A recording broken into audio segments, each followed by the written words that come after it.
마가복음 1장 8절 말씀. 우리 다 같이 읽어보십니다. 시작. 나는 너희에게 물로 세례를 베풀었거니와 그는 너희에게 성령으로 세례를 베푸시리라. 우리 에스겔서 36장 26절에서 27절 말씀 한번 또 같이 읽어보십시다. 시작. 또 새 영을 너희 속에 두고 새 마음을 너희에게 주되 너희 육신에서 굳은 마음을 제거하고 부드러운 마음을 줄 것이며 또 내 영을 너희 속에 두어 너희로 내 율례를 행하게 하리니 너희가 내 규례를 지켜 행할지라. 여러분, 저는 오늘 성령 강림절이죠. 성령 강림절. 그래서 성령에 대해서 여러분과 같이 나누고자 합니다. 제목을 돌로 떡을 만들다 만지시는 성령 이렇게 정했는데요. 이유는 차차 설명하게 되고. 여러분, 질문. 여러분, 성령 받으셨습니까? 아멘 나왔습니다. 근데 답은 하지 마시고 성령 받으셨습니까? 성령을 체험한 적 있으십니까? 이런 질문들 하면 저같이 장로교에서 자란 교인들 중에는 특별히 누가 이런 방언, 이런 성령의 능력 이런 얘기하면 약간 마음에 약간 거시기한 뭔가가 있는 것 같습니다. 그대 앞에만 서면 나는 왜 작아지는가 그런 노래처럼 왠지 성령 얘기만 나오면 뭔가 나는 방언도 못하는데 나는 뭐 어떻게 은사를 체험한 적도 없는데 그 다음에 이런 사람도 있는 것 같아요. 막 기도를 했는데 아무리 기도해도 방언을 내가 하나님이 안 주시더라 할 때도 있고 막 두세 사람이 붙어서 막 기도원에서 나를 위해서 기도해 줬는데 끝끝내 안 되더라. 하나님이 나한테는 방언을 안 주시고 뭐 여러 가지 성령에 대해서 이런 쓴뿌리 아닌 쓴뿌리도 있고 그런 것 같습니다. 여러분, 성령에 대해서 여러분 어떻게 생각하시고 또 어떻게 알고 계십니까? 오늘 저는 성령 강림절이기도 하고 또 교회가 이제 막 출발하고 있는 시점에서 성령에 대해서 한번 서로 알고 있는 부분, 서로 알아야 할 부분, 이 부분들을 좀 나누고 싶습니다. 먼저 여러분, 성령은 계속 우리가 지금 제가 어떤 말씀을 전했습니까? 하나님 나라에 대해서 전했죠. 그래서 우리가 첫 번째 성령에 대해서 기억할 문제는 하나님 나라를 성취해 나가시는 분이 성령님이라는 것입니다. 하나님 나라는 계속 말씀드리지만 사람의 힘으로 성취되는 것이 아닙니다. 사람이 성취하면 여러분 하나님 나라가 아니고 사람들의 나라가 되겠죠. 여러분 내가 하나님 나라를 확장하는 게 아니잖아요. 그러면 사람은 아무것도 안 해도 되냐? 아니죠. 하나님이 사람을 통해서 합니다. 여러분 하나님 나라를 성취해 나가시는 분 성령님 이것을 먼저 기억했으면 좋겠습니다. 성령께서 어떻게 하나님 나라를 성취해 나가십니까? 여러분 사도행전 잘 아시죠? 사도행전 오순절날 성령께서 임하십니다. 여러분 왜 오순절날 성령께서 임하셨을까요? 다시 여러분 왜 하필이면 성령께서 오순절날 임하셨을까요? 여러분 십자가의 사건이 우리를 죄에서 해방시키는 출애굽 사건에서 탈출하는 사건과 같이 연동시키기 위해서 주님께서는 6월절 패스오버 넘어가는 순간에 십자가를 지셨습니다. 그리고 오순절은 여러분 희년의 의미가 있습니다. 해방의 의미가 있습니다. 새로 리셋되는 의미가 있습니다. 하나님께서 주신 토지법 중에 어느 게 있죠? 여러분 7년마다 땅을 쉬게 하는 안식의 법이 있었죠. 그리고 그게 77, 49년도 이렇게 7년에 한 번 쉬지요. 그리고 50년 되면 한 번 더 쉬게 하셨습니다. 그리고 희년, 그 희년 50년 되는 그때는 노예였던 사람이 다 풀려났습니다. 그리고 모든 자신의 부채가 다 탕감되는 해방의 역사가 있었습니다. 여러분, 성령께서 하나님 나라를 성취하는 그 시점이 오순절부터 시작되었다는 의미는 해방과 관련이 있습니다. 여러분, 더 이상 저는 노예가 아닙니다. 하나님께서 해방시킨 자, 그것이 우리의 정체성이 있습니다. 그럼 우리를 어떻게 해방시키는가? 우리를 어떻게 해방시키십니까? 여러분, 성령께서 맨 처음에 하시는 작업은 하나님 나라에서 가장 중요한 게 뭐였다고 했죠? 주권, 예수가 주다라는 고백입니다. 그래서 성령께서 우리에게 맨 처음에 하시는 일은 예수가 너의 주다. 우리로 하여금 예수 그리스도가 나의 주이심을 고백합니다. 고백하게 합니다. 여러분 하나 질문하십시다. 여러분 예수 그리스도가 여러분의 주 되십니까? 그러면 성령을 받은 겁니다. 아멘? 뜨뜻미지근하게 뭔가 마음에 이런 게 일어나야 성령 받은 것 같고 이런 생각을 좀 버려야 돼요. 예배도 마찬가지. 예배 자꾸 여러분 우리가 하나님 은혜 받을 때 하나님이 체험 주신 거 사실이에요. 그죠? 근데 매번 예배마다 그렇던가요? 여러분 뭔가 마약 하듯이 뭐 엑스타시 이런 거 바라고 예배 때 이런 생각하시면 안 될 것 같아요. 말씀으로 예배하는 거죠. 그래서 우리가 성령 받음도 그렇게 고백할 수 있습니다. 그리고 말씀에 근거해서. 오늘 고린도전서 12장 3절 한번 읽어보십시다. 시작. 그러므로 내가 너희에게 알리노니 하나님의 영으로 말하는 자는 누구든지 예수를 저주할 자라 하지 아니하고 또 성령으로 아니하고는 누구든지 예수를 주시라 할 수 없느니라. 여러분 성령께서 맨 처음에 오셔서 여러분에게 역사하셨기 때문에 여러분 예수를 주라 고백할 수 있는 겁니다. 여러분 그냥 교회 다니기 위해서 의례상 하는 예수가 나의 주님이십니다. 이런 거 말고 여러분 심령 속에서 막 올라오는 진짜 예수가 주다는 이 고백. 이 고백을 성령께서 하시는 겁니다. 여러분 그 예수 그리스도를 그 성령의 사역을 여러분 체험하셨을 겁니다. 체험하셨습니까? 여러분 그래서 헬비는 기독교 강요에서 이렇게 말합니다.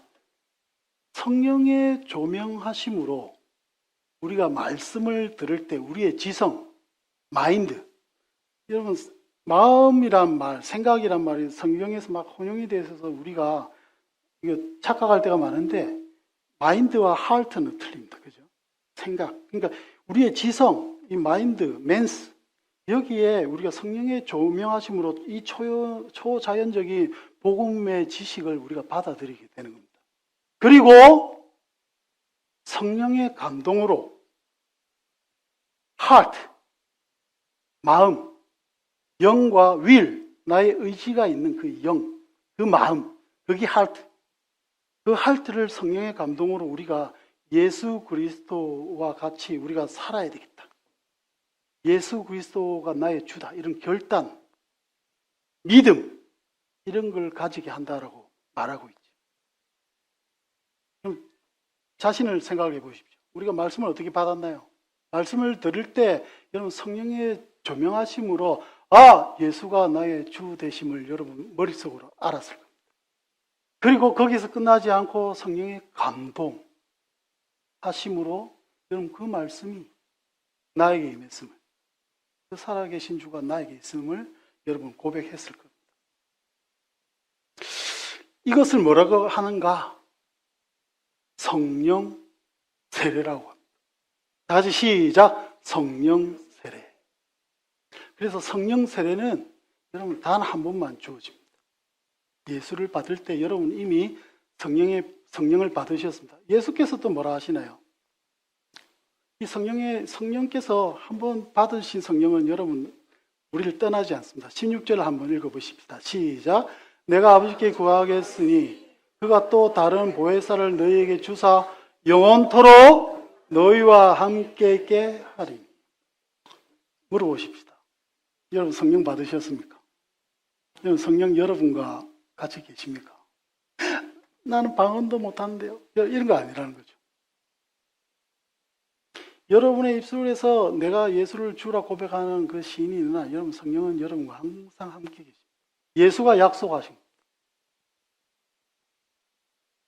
두 번째 성령 세례는 단 한 번을 우리가 기억해야 되지만 하나 더 기억할 것은 바로 세상과의 차별화입니다. 우리 17절 읽어봅시다. 시작. 그는 진리의 영이라 세상은 능히 그를 받지 못하나니 이는 그를 보지도 못하고 알지도 못합니다. 그러나 너희는 그를 아나니 그는 너희와 함께 거하시며 또 너희 속에 계시겠습니다.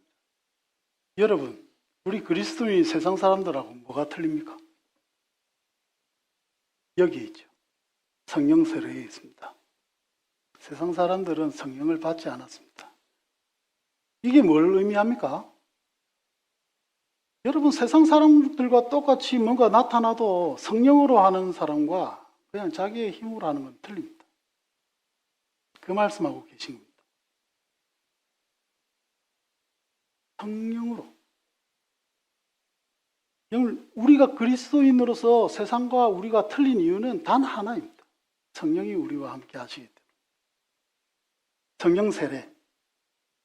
여러분, 성령 세례가 나올 때 두 가지 기억할 단어. 단 한 번, 하나님께서는 영원히 나와 함께 계시다. 하나. 그리고 성령은 세상과의 성령 세례를 받은 나는 이제 세상 소속이 아니다. 이 두 가지를 기억했으면 좋겠습니다.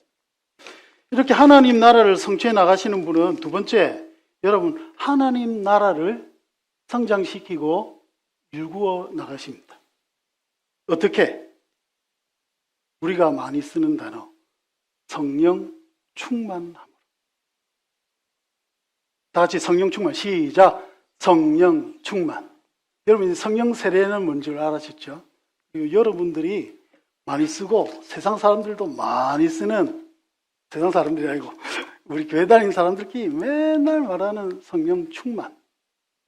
이 성령 충만으로 하나님 나라를 세워나가시고 일궈나가시는데, 자, 그럼 성령 충만이 뭡니까? 지금까지 어떻게 배우셨습니까?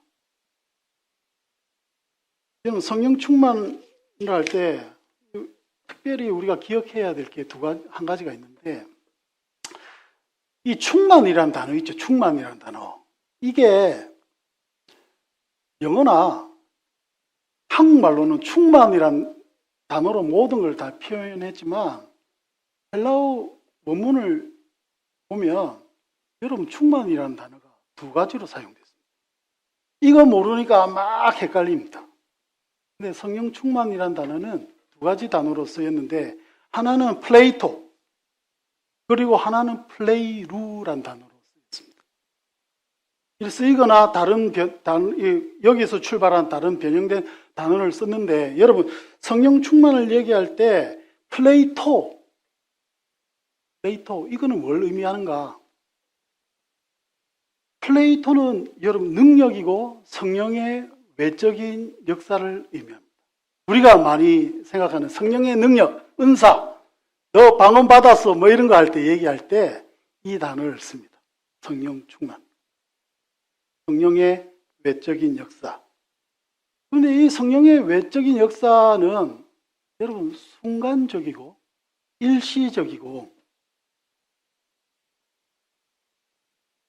영원히 지속되는 그 무엇을 의미하지 않습니다. 여기에서 많이들 착각하시는 거예요. 한번 내가 신유의 은사가 나타났다. 영원히 있는 줄 압니다. 방언도 마찬가지고 어떤 능력들이 나에게는 늘 있을 것처럼 얘기하지만 그렇지 않습니다. 성령 충만, 이 플레이토로 표현된 성령 충만은 일시적입니다. 그래서 구약에 보면 막 이렇게 일하다가 그 사사기에 어떤 삼갈이라는 사람이 있어요. 뭐 신하하고 관계없이 막 일하다가 성령이 임해서 여러분 막 블레셋 막 몇백 명을 무찌르고 이런 장면이 나오죠. 플레이토. 성령에는 어떻게 활용되었는지 우리 한번 보실까요? 여러분 사도행전 2장에 보면 저희가 다 성령으로 충만함을 받았다라는 표현이 있죠. 여기는 플레이토입니다. 성령의 능력으로 임함, 위로 임한 성령. 이 성령을 표현하고 있죠. 사도행전 8장에는 특히 많이 나오죠. 이에 베드로가 성령으로 충만하여 가로되. 그리고 사도행전 4장 31절에 무리가 다 성령에 충만하여 하나님의 담대히 하나님의 말씀을 전하니라. 이렇게 할 때는 여러분 능력으로 신 성령, 그 성령께서 역사하셨다는 말입니다. 그래서 여러분 만약에 이 플레이토의 성령을 우리가 바라게 되면 어떻게 됩니까? 이것이 영원히 있지 않기 때문에 저는 단위에 설 때마다 찬양을 준비할 때마다 설교를 준비할 때마다 여러분도 동일하다고 생각합니다. 뭘 구합니까? 성령의 능력을.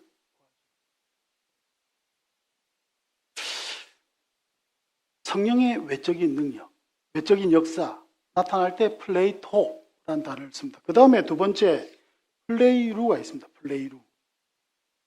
플레이루는 여러분 성령의 내적인 역사, 내 마음속에 역사하시는 그 성령 충만, 이것을 사용할 때 플레이루란 단어를 쓰죠.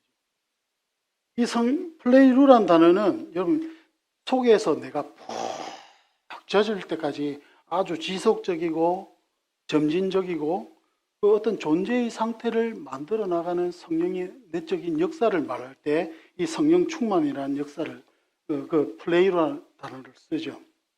그래서 이거는 뭐 성령의 능력, 뭐 이렇게 뭐 은사 이런 거와 관계없습니다.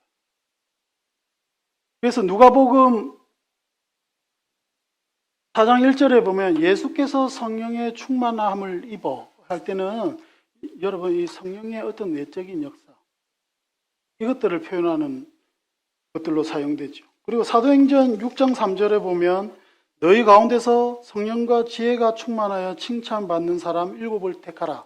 이렇게 7 집사를 택할 때 표현했던 이 성령의 충만한 어떤 성령의 능력, 뭐 방언을 한다든지 뭐가 특출하고 이런 것들을 얘기한 것이 아니라 성령이 어떤 내적인 역사로 계속 충만하게 되어지는 사람들을 뽑아라 그 말입니다.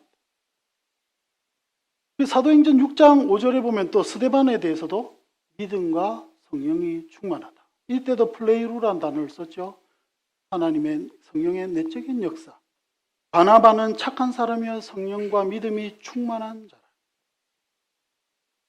비시디아 안디옥 교회에서 바울이 복음 전할 때 그 마무리 어떻게 합니까? 제자들은 기쁨과 성령이 충만, 능력이 충만함이 아니라 성령의 어떤 내적인 역사 속에서 이것들이 점점 커지는 그 성령의 역사를 나타나죠. 특별히 바울은 이런 고백도 합니다. 이런 말도 합니다. 에베소서 5장 18절 19절 읽어보면 술 취하지 말라 이는 방탕한 것이니 오직 성령으로 충만함을 받으라. 막 이 구절 가지고 술 취하지 말라 이런 것처럼 성령하고 뭐 대비해서 성령도 이래 술 취한 뭐 이런 것들처럼 역사가 나타나기 때문에 술 취하지 말라와 이 성령의 역사를 비교한다. 이거 아닙니다. 술 취하지 말라 이는 방탕한 것이니 너희 성령의 내적인 역사로 하여금 네가 뭐 하지 말라? 방탕하지 말라. 성령의 충만함은 너를 방탕함으로 이끌지 않을 것이다. 성령의 열매. 이 플레이루, 성령의 내적인 역사, 이것들은 어떻게 진행됩니까? 이 성령의 내적인 역사를 어떻게 다룰까 했을 때 여러분 오늘 이 말씀이 저는 우리 오시 마가에 주신 말씀이고 앞으로 우리가 성령을 체험할 그런 말씀이라고 생각합니다. 다 같이 읽어보십시다. 시작. 또 새 영을 너희 속에 두고 새 마음을 너희에게 주되 너희 육신에서 굳은 마음을 제거하고 부드러운 마음을 줄 것이며 또 내 영을 너희 속에 두어 너희로 내 율례를 행하게 하리니 너희가 내 율례를 지켜. 여러분 성령을 줄 건데 그 성령이 하는 일, 이 내적인 역사를 이 에스겔 선지자가 예언을 했어요. 지금 뭐라고 예언을 합니까? 여러분 굳은 마음을 너희에게서 제거할 것이다. 굳은 마음. 굳은 원어로는 에벤. 근데 이 뜻이 돌입니다. 돌 같은 너희 마음을 부드러운 마음, 플래시, 살, 부드러운 거 있죠. 고기, 그런 것들을 의미합니다. 그래서 오늘 저는 말씀을 돌로 떡을 만들다라고 표현했습니다. 굳은 것을 부드러운 것으로 만들어 나가시는 성령. 여러분, 굳은 마음을 제거한다는 게 뭐죠? 여러분들이 경험하고 우리가 마가고 교회를 다니면서 체험한 존재적 가난을 만든다는 작업. 나의 굳어 있는 마음, 나의 굳어 있는 세상적인 가치관, 나는 절대 안 받게 하는 것들, 내가 잡고 있는 것들, 이것들을 성령의 은혜로 어떻게 됩니까? 이것들이 녹아지고 이것들이 낮추어지죠. 성령이 오시면 여러분, 성령의 내적인 역사는 먼저 이 굳은 마음을 제거하는 작업을 합니다. 존재적 가난을 느낀다는 말은 굳은 마음이 제거된다는 말입니다. 그래서 여러분, 우리가 받은 고난이나 이 모든 것들은 하나님께서 우리 마음속에 있는 굳은 마음을 제거하는 역사죠. 그것으로 우리 삶이 이해가 되어지기 시작합니다. 그럴 때 우리는 존재적 가난을 경험하다라고 얘기할 수 있습니다. 전도사님이 그걸 경험하셨고, 저도 경험하셨고, 여러분도 경험했을 줄 믿습니다. 여러분, 존재적 가난을 경험하면 어떻게 되죠? 여러분, 항복하게 되고, 지었던 걸 놓고 모든 실패와 이런 것들 속에서 내가 좌절했을 때, 어떤 세상적인 좌절을 느꼈을 때,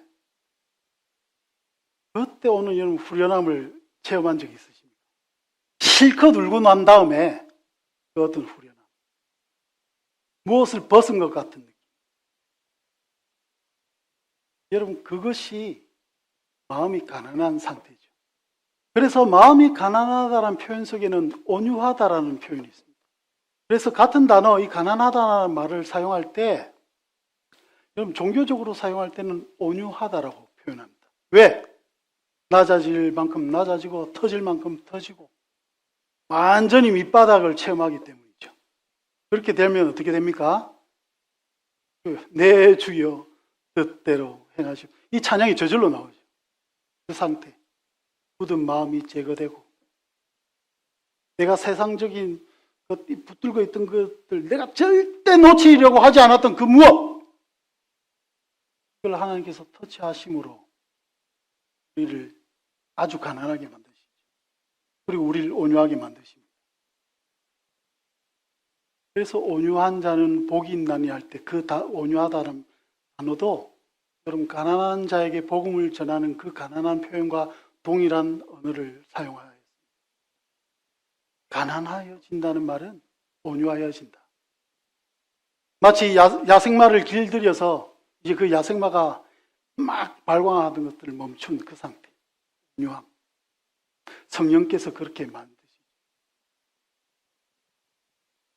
그렇게 만드신 다음에 플레이로 이 성령께서는 어떻게 역사하십니까? 부드러운 마음을 준다. 빠사르. 이 부드럽다 단어는 빠사르인데 고기의 의미, 아까 말씀드린 대로 고기의 의미. 고기, 야들야들한 고기. 돌 같은 마음을 이렇게 고기처럼 만드시는 마음. 근데 이 빠사르의 단어에는 또 한 가지 의미가 있어요. 기쁜 소식이라는 의미가 있습니다. 부드러운 마음을 주신, 기쁜 마음을 주신다. 복음을 주신다. 아름다운 소식을 전하다라는 표현이 이사야서의 61장에 나오죠. 그때 소식이란 단어는 이 빠사르. 복음의 마음을 너희에게 주실 것이다. 너희들을 부드럽게 만들 것이다. 속에 예수 그리스도의 복음을 심어줄 것이다. 여러분, 이런 장면이 있죠. 막 신앙생활 열심히 하고 막 성경 백독했다 해서 막 한다.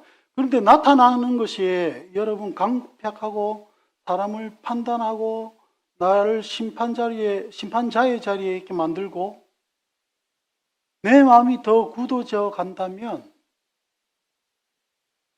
한 번쯤은 여러분 생각해 봐야 됩니다. 이게 성령의 역사인가?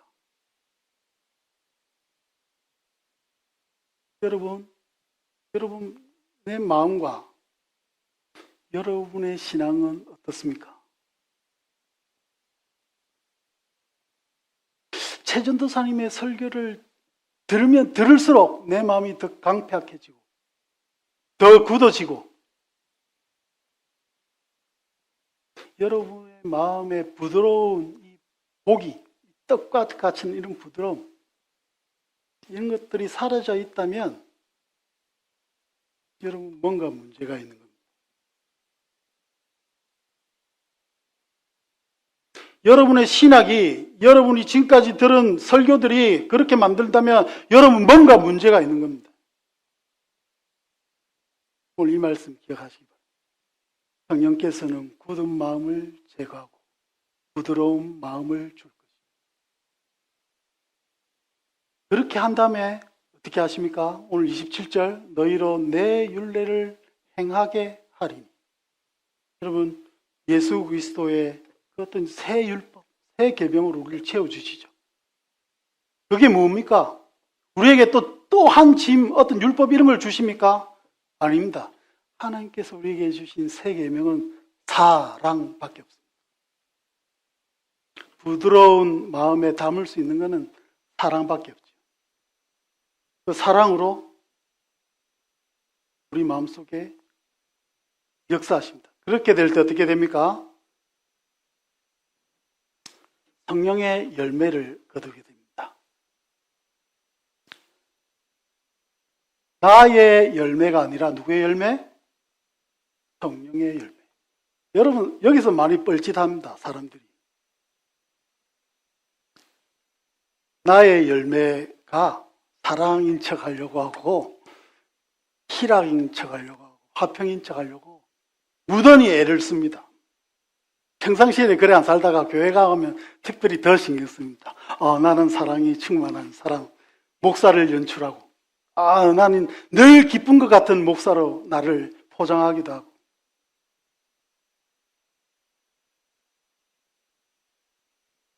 그런 연출과 그런 쇼를 포기할 때 하나님께서 내 마음의 굳은 마음을 제거하고 나에게 부드러운 마음을 주시고 심어주신 새 율례, 사랑이 성령의 역사로 그것들이 움직일 때 성령의 열매가 거두어지죠. 성령의 열매. 사랑이 나타나고 희락이 나타나고 화평이 나타나고 오래 참아주는 것이 나타나고 정죄하지 않는 모습이 우리에게 있을 때 자비가 나타나고 성령의 양선이 나타나고 충성케 하는 성령의 역사가 나타나며 마음을 늘 가난하게 하는 온유와 세상적인 것이 더 이상 나의 주인이 아닐 때 나타나는 절제함이 성령의 열매로 하여 지게 되죠. 이것이 성령의 클레이루, 성령의 내적인 역사입니다. 이렇게 성령이 역사하실 때 여러분의 굳은 마음이 앞으로 제거되어져 나갈 것입니다. 그리고 그 제거된 마음에 부드러운 마음을 성령께서 주실 것이고 그 속에서 우리가 새 소망을 가지게 되고 주의 자녀로 주의 나라를 누리며 살게 될 것입니다. 오직 누구의 능력으로? 성령의 능력. 그래서 그리스도의 영성은 여러분 어떤 타종교처럼 나의 수행을 얘기하지 않습니다. 달라스 윌라드는 그래서 성령의 영성을 얘기할 때 이렇게 얘기했습니다. 성령의 주도하심으로 우리의 내면이, 나의 이 세상적인 내면이 그리스도의 내면을 닮아가는 것. 성령께서 주도하실 것입니다. 성령께서 주도하시며 여러분들을 그리스도의 백성, 그 백성대로 만들어 나가시는 그 성령의 내적인 역사, 여러분 체험하시기 바랍니다. 성령의 외적인 역사는 여러분 하나님 때 되면 필요하면 주십니다. 그건 저희 소관이 아니에요. 방언 왜 못할까요? 이건 하나님이 우리 필요 없는데 안 주시죠. 여러분 이런 욕심들 가지면 저는 안 될 것 같아요. 방언도 하고 예언도 하고 다 하고. 여러분 어쩌면 이거 자본주의적인 이런 거 아닐까요? 뭔가 교회에서 성공하기 위해서 내가 이런 게 좀 더 있었으면 좋겠다. 혹시 이런 마음 없나요? 여러분 방언하고 뭘 하고 내가 말씀을 많이 하고 이런 걸로 내가 뭐 좀 더 자랑하고 싶고 이런 마음이 있다면 여러분 없는 게 낫겠죠. 여러분 성령의 능력에 대해서 자유하시기 바랍니다. 때 되면 줍니다. 여러분을 통해서 오심아가교회 개척하게 하시면서 혹시 이 자리에 있게 하신다면 알아서 외적인 능력 다 주십니다. 걱정하지 마시고 성령의 내적인 역사가 여러분 먼저 저는 저에게 있어서 나의 굳은 마음이 제거되고 더러운 마음으로 하나님 나라 열매가 얻으며 살게 되기를 소망합니다. 여러분 이 찬양하기를 원합니다. 십자가 그 사랑 멀리 떠나서. 이 곡을 선택한 이유는 단 하나밖에 없습니다. 돌 같은 내 마음 어루만지사 다시 일으켜 세우신 주를 사랑합니다. 이 찬양 부르시면서 오늘 성령에 대해서 우리가 배운 말씀과 한번 매칭시켜 나가시면서 은혜 받았습니다. 지나간 일들을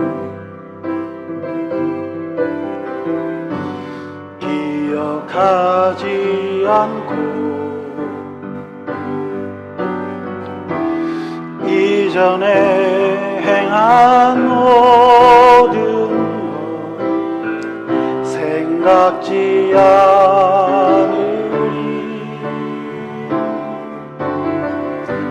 사막에 가물가 길을 내시는 주 내 안에 새 일 행하실 주만 바라보리라. 주 너를 보호하시고 널 붙드시리. 너는 외롭고 존귀한 주님의 자녀라. 주 너를 보호하시고 널 붙드시리. 너는 외롭고 존귀한 주의 자녀.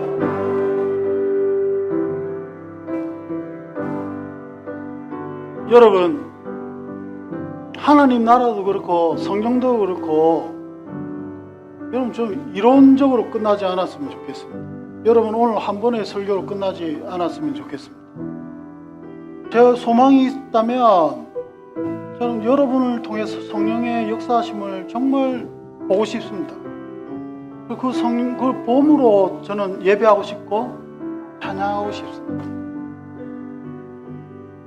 여러분 깊숙한 마음 곳에서 여러분 성령에 대해서 어떻게 생각하시고 성령은 나와 어떤 관계이고 나는 어디에 있는가? 여러분 그 질문을 일주일 동안 여러분 던져보시기 바랍니다.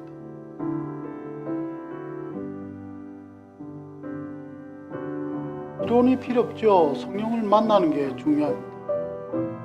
오직 성령이 너에게 임하시면 너희가 권능을 받고 내 증인이 되리라. 주님, 나로 하여금 성령을 알게 하옵소서. 나를 만지시는 성령을 체험케 하옵소서. 그 성령께서 나를 일으키셔서 나를 통해 일하심을 내 삶 속에서 보게 하소서. 여러분, 우리의 기도 제목이 여기서 시작돼야 된다고 저는 생각합니다.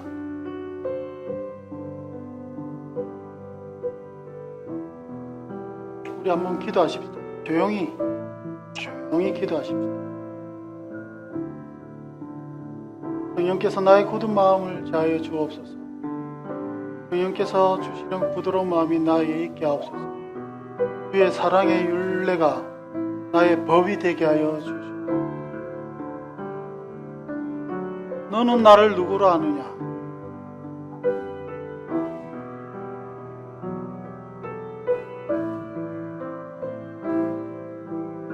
성령의 만지심, 성령의 역사하심,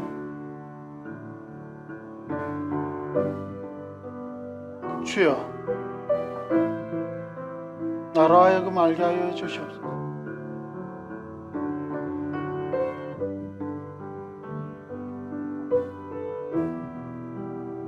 돌같은 나의 마음, 우리의 마음, 어느덧 강팍해지는 우리의 마음, 나의 교만일 줄도 몰랐던 우리의 교만, 내 잘난 맛, 내 자존심, 세상적 가치관, 굳은 마음, 주여 부드러운 마음으로 채워주실 주님을